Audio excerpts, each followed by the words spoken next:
అందరికీ శ్రీమాత్రే నమః. మీ తెలుగింటి అమ్మాయి లత వ్లాగ్స్.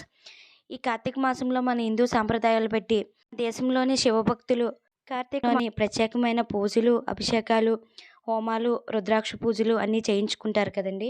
అదంతా ఒక వంతయితే ఇంట్లోనే తెల్లటి అన్నంతోనే శివలింగం తయారు చేసి ఇంట్లో పూజించడం వల్ల కలిగే లాభాలేంటో ఈ వీడియోలో తెలుసుకుందాము.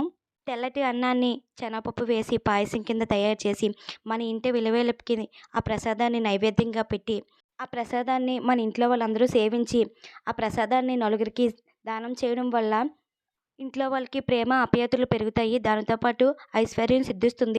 ఎవరైనా ఆరోగ్య సమస్యలతో ఇబ్బంది పడినా అవన్నీ తొలగిపోతాయి. ఇంట్లో ఏవైనా భయాందోళనలు ఏమైనా ఉన్నా కూడా తొలగిపోతాయి. మనసులోని మానసిక రుగ్మతలు ఏమైనా ఉన్నా తొలగిపోతాయి.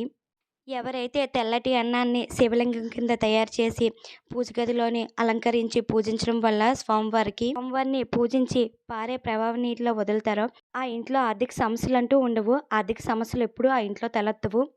ఎవరైతే తెల్లటి అన్నానికి తేనెను కలిపి దేవతలకు సమర్పిస్తారో అలా సమర్పించడం వల్ల ఎవరైతే చర్మ వ్యాధులతో ఇబ్బంది పడుతున్న వల్ల అలా చేయడం వల్ల అవన్నీ తొలగిపోతాయి.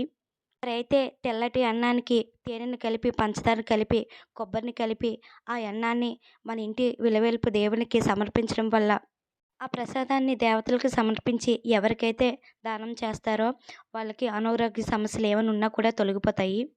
ఎవరైతే తెల్లటి అన్నానికి నువ్వులు కలిపి శనేశ్వరికి నైవేద్యం కింద పెట్టి కాకులకి సమర్పిస్తారో వాళ్ళకి పితృదేవతల శాపాలు ఏమైనా ఉన్నా తొలగిపోతాయి. తెల్లటి అన్నాన్ని స్వామివారికి ప్రసాదం కింద పెట్టి ప్రసాదాన్ని పాడి పశువులకి పెట్టినా పర్వాలేదు. ఎవరైతే వివాహం కాలేని మహిళలు ఉంటారు కదండీ! వాళ్ళకి తాంబూలం కింద ఇచ్చినా పర్వాలేదు. అలా చేయడం వల్ల ఎవరైతే మనకి నగదు రూపంలో డబ్బులు ఇవ్వాలో అవి అలా చేయడం వల్ల మనకి అవి త్వరగా వచ్చి చేరుతాయన్నమాట. ఈ కార్తీక మాసంలో ఇలా చేయడం వల్ల మనకి ఏమైనా ఇబ్బందులు ఏమైనా ఉన్నా కూడా తొలగిపోతాయి. ఇంతకీ నా వీడియో నచ్చిందనే అనుకుంటున్నాను. నా వీడియో గాని నచ్చినట్టయితే లైక్ చేయండి, షేర్ చేయండి, కామెంట్ చేయండి. ఛానల్ మాత్రం సబ్స్క్రైబ్ చేసుకోవడం మాత్రం మర్చిపోకండి. ఆ పరమేశ్వరుడు అందరికీ అనుగ్రహం ఇవ్వాలని మనస్ఫూర్తిగా కోరుకుంటున్నాను. ఓం నమః శివాయ.